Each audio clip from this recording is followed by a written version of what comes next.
എത്ര കൂട്ടിയാലും മതി വരാത്ത എളുപ്പത്തിൽ തയ്യാറാക്കിയെടുക്കാൻ പറ്റിയ നല്ലൊരു ബീഫ് കറീൻ്റെ റെസിപ്പി ആയിട്ടാണ് ഇന്ന് ഞാൻ വന്നത്. പൊറോട്ടൻ്റെ കൂടെയും ചപ്പാത്തിൻ്റെ കൂടെയും പത്തിലിൻ്റെ കൂടെയും നെയ്പത്തിലിൻ്റെ കൂടെയും നെയ്ച്ചോറിൻ്റെ കൂടെയും അങ്ങനെ എല്ലാത്തിൻ്റെ കൂടെയും ഒരുപോലെ കഴിക്കാൻ പറ്റിയ നല്ലൊരു ബീഫ് കറീൻ്റെ റെസിപ്പിയാണ്. കളർ കാണുമ്പോൾ തന്നെ നിങ്ങൾക്ക് മനസ്സിലാകുന്നുണ്ടാവും എത്രത്തോളം ടേസ്റ്റ് ഉണ്ടാവുമെന്ന്. അടിപൊളി രുചിയുള്ള നല്ലൊരു ബീഫ് കറിയാണ്. അപ്പോൾ നമുക്ക് വേഗം തന്നെ നോക്കാം എങ്ങനെയാണ് ഇത് ഉണ്ടാക്കുന്നതെന്ന്.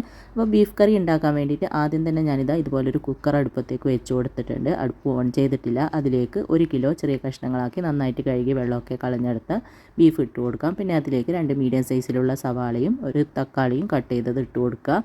പിന്നെ നമുക്കതിലേക്ക് ചേർക്കാൻ വേണ്ടിയിട്ട് ഇഞ്ചിയും വെളുത്തുള്ളിയൊക്കെ ഒന്ന് ചതച്ചെടുക്കാം. അതിന് വേണ്ടിയിട്ട് മിക്സിൻ്റെ ജാറിലേക്ക് ഇതുപോലത്തെ ചെറിയ 2 കഷ്ണം അല്ലി വെളുത്തുള്ളി 5 പച്ചമുളകും എടുത്തിട്ടുണ്ട്. പച്ചമുളക് നിങ്ങളുടെ എരിവിനനുസരിച്ചിട്ട് എടുക്കുക. അതെല്ലാം ഒരു മിക്സിൻ്റെ ജാറിലേക്ക് ഇട്ട് കൊടുക്കാം. പിന്നെ വെളുത്തുള്ളി വലിയ വെളുത്തുള്ളിയാണ്, ചെറുതാണെങ്കിൽ ഒരു 10 എണ്ണം എടുക്കുക. പിന്നെ ഇതിലേക്ക് 1/2 ടീസ്പൂൺ വലിയ ജീരകവും 1 ടീസ്പൂൺ ചെറിയ ജീരകവും ചേർത്തിട്ട് ഇതെല്ലാം കൂടി ഒന്ന് ഒതുക്കിയെടുത്തതിന് ശേഷം ഉള്ളിയും തക്കാളിയും ബീഫൊക്കെ ഇട്ട് കൊടുത്ത് ആ കുക്കറിലേക്ക് ഇതും കൂടെ ഇട്ട് കൊടുക്കുക. ഇനി ഇതിലേക്ക് 4 ടേബിൾ സ്പൂണോളം മുളക് പൊടി ചേർത്ത് കൊടുക്കാം.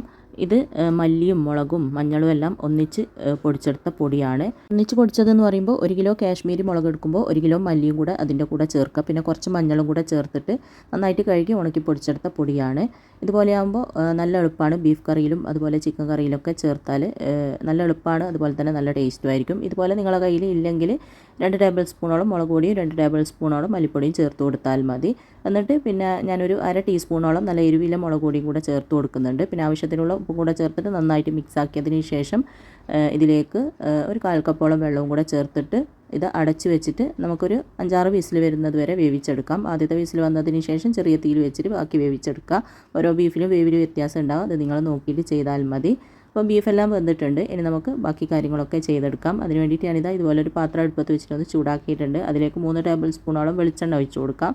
വെളിച്ചെണ്ണ ഉണ്ടെങ്കിൽ വെളിച്ചെണ്ണയിൽ തന്നെ ചെയ്യാട്ടോ, അപ്പോഴാണ് നല്ല ടേസ്റ്റ് ഉണ്ടാവുക. വെളിച്ചെണ്ണ ചെറുതായിട്ടൊന്ന് ചൂടായി വരുമ്പോൾ 1/4 ടീസ്പൂൺ ചെറിയ ജീരകവും 1/4 ടീസ്പൂൺ വലിയ ജീരകവും ഇട്ടിട്ട് ചെറുതായിട്ടൊന്ന് മൂത്ത് വരുമ്പോൾ ഇതിലേക്ക് കുറച്ച് അധികം കറിവേപ്പില ഇട്ട് കൊടുക്കുക.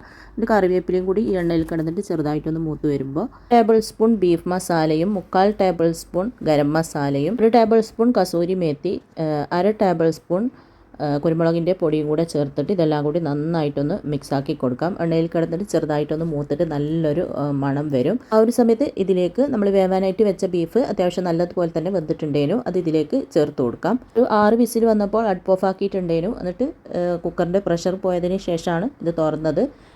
അത് മുഴുവനും ഇതിലേക്ക് ഒഴിച്ചതിന് ശേഷം നല്ലതുപോലെ ഒന്ന് മിക്സാക്കി കൊടുക്കുക. ആ ഒരു നമ്മൾ വെളിച്ചെണ്ണയിൽ മൂപ്പിച്ചെടുത്ത ആ ഒരു മസാലയും എല്ലാം ഇതിൽ നന്നായിട്ട് മിക്സ് ആകുന്ന രീതിയിൽ നന്നായിട്ടൊന്ന് മിക്സ് ആക്കിയതിന് ശേഷം ഈ ഒരു മീഡിയം ഫ്ലെയിമിൽ വെച്ചിട്ട് അടച്ച് വെക്കുന്നില്ല, തുറന്ന് വെച്ചിട്ട് ഇത് നല്ലതുപോലെ തിളച്ച് ഇതൊന്ന് വരട്ടിയെടുക്കണം. വരണ്ട് വന്നാലാണ് നല്ല ടേസ്റ്റ് ഉണ്ടാവുക. അതുകൊണ്ട് നല്ലതുപോലെ കുറുകി വരട്ടിയെടുക്കണം. ഈ ഒരു മീഡിയം ഫ്ലെയിമിൽ വെക്കുക. എന്നിട്ട് മിക്സാക്കി ഇടയ്ക്കിടയ്ക്ക് മിക്സാക്കി ഇതുപോലെ നല്ലതുപോലെ വരണ്ട് വന്നിട്ടുണ്ട്. വരണ്ട് എണ്ണയൊക്കെ ഇതുപോലെ തെളിഞ്ഞ് വരുന്ന സമയത്ത് നമുക്കിതിലേക്ക് കുറച്ച് മല്ലിയില കട്ട് ചെയ്തത് ഇട്ട് കൊടുക്കാം. കറിവേപ്പില ഓൾറെഡി നമ്മൾ ഇട്ട് കൊടുത്തതാണ്, അതുകൊണ്ട് ഈ ഒരു സമയത്ത് ഇട്ട് കൊടുക്കണ്ട.